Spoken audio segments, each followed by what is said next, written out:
Hello guys, welcome back to the channel. তো এই ভিডিওতে আমরা কথা বলবো কেকেআর টিমের ক্যাপ্টেনকে নিয়ে। তো ফাইনালি অফিসিয়াল অ্যানাউন্সমেন্ট চলে এসেছে। এবছর আইপিএলে কেকেআরের ক্যাপ্টেন হচ্ছে অজিঙ্ক্য রাহানে এবং ভাইস ক্যাপ্টেন হচ্ছে ভেঙ্কাটিস আয়ার। অর্থাৎ রাহানের নাম ক্যাপ্টেন হিসেবে অ্যানাউন্সমেন্ট করেছে কেকেআর টিম। অর্থাৎ আইপিএল 2025-এ কেকেআরকে নেতৃত্ব দেবে অজিঙ্ক্য রাহানে। এবার রাহানেকে ক্যাপ্টেন করে কেকেআর কি সঠিক সিদ্ধান্ত নিয়েছে তা কিন্তু সময়ই বলবে। তবে রাহানেকে দেখে একটা জিনিসই শেখা যায় যে সময় মানুষকে কোথা থেকে কোথায় নিয়ে যেতে পারে। যেখানে এবছর আইপিএলের মেগা নিলামে অজিঙ্ক্য রাহানে প্রথম রাউন্ডে আনসোল্ড প্লেয়ার ছিল।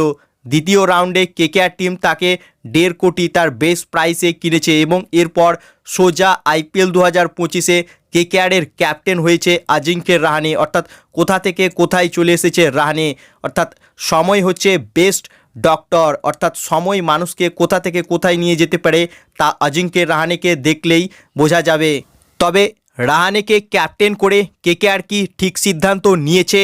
তো দেখো, আমরা যদি কেকেআর টিমের কারেন্ট স্কোয়াডটা দেখি, সেখানে রাহানেই হচ্ছে বেস্ট ক্যাপ্টেন। অর্থাৎ ক্যাপ্টেন্সি নিয়ে কোনো ডাউট নেই রাহানের, কিন্তু ডাউট হচ্ছে যে সে ব্যাট হাতে কেমন পারফরমেন্স করবে। সেটাই হচ্ছে সবচেয়ে বড় প্রবলেম, যে রাহানে যদি ব্যাট হাতে ফ্লপ মারে সেক্ষেত্রে সে প্লেইং ইলেভেনে কিন্তু কেকেআরের শ্যুট করবে না। তো সেটাই চিন্তার। বাকি কেকেআর টিমের স্কোয়াডের মধ্যে যদি কেউ ভালো ক্যাপ্টেন্সি করতে পারে সেটা হচ্ছে অজিঙ্ক্য রাহানেই, এবং কেকেআর টিম তাকেই কিন্তু ক্যাপ্টেন হিসেবে অ্যানাউন্সমেন্ট করেছে। তবে রাহানেকে ক্যাপ্টেন করলে একটা সমস্যা হচ্ছে যে প্লেইং ইলেভেনে আঙ্ক্রিস রঘুবংশী অথবা মনীষ পান্ডে এই দুজনের মধ্যে একজনকেই খেলাতে পারবে কেকেআর টিম এবং একজনকে বসিয়ে রাখতে হবে। অর্থাৎ আঙ্ক্রিস রঘুবংশী আর মনীষ পান্ডে এই দুজন কিন্তু কেকেআরের একাদশে খেলতে পারবে না। রাহানে যেহেতু পার্মানেন্টলি কেকেআরের একাদশে খেলবে, তাই মনীষ পান্ডে এবং আঙ্ক্রিস রঘুবংশী এই দুজনের মধ্যে একজনকে কিন্তু বসতে হবে এবং এই দুজনের মধ্যে একজনকে ব্যাটিংয়ে ইম্প্যাক্ট প্লেয়ার হিসেবে ইউজ করতে পারে কেকেআর টিম। তো এটাই সমস্যা হচ্ছে যে রঘুবংশী বা মনীষ পান্ডে এই দুজনের মধ্যে একজনকে রেগুলার প্লেইং ইলেভেনে কেকেআর খেলাতে পারবে না।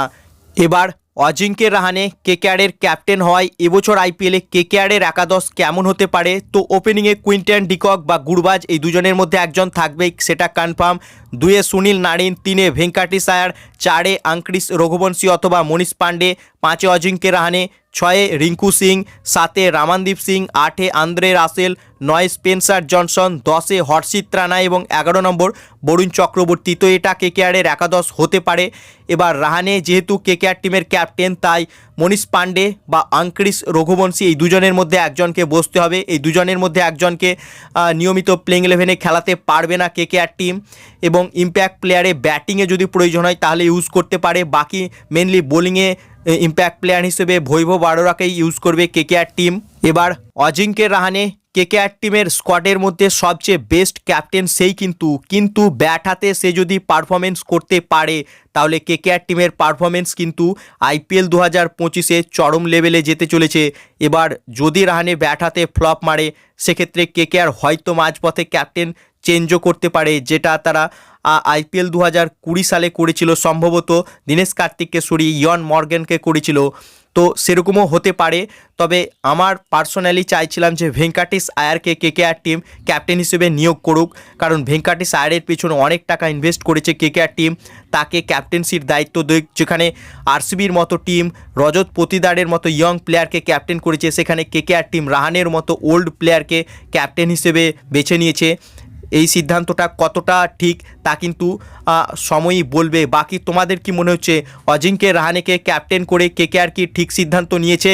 তোমাদের কি মতামত এ বিষয়ে তা কমেন্ট করে জানাও, এবং ভিডিওটি ভালো লাগলে ভিডিওটিকে করো লাইক, এবং আইপিএল ও কেকেআর সম্বন্ধে আরও আপডেট পাওয়ার জন্য চ্যানেলকে করো সাবস্ক্রাইব। ধন্যবাদ।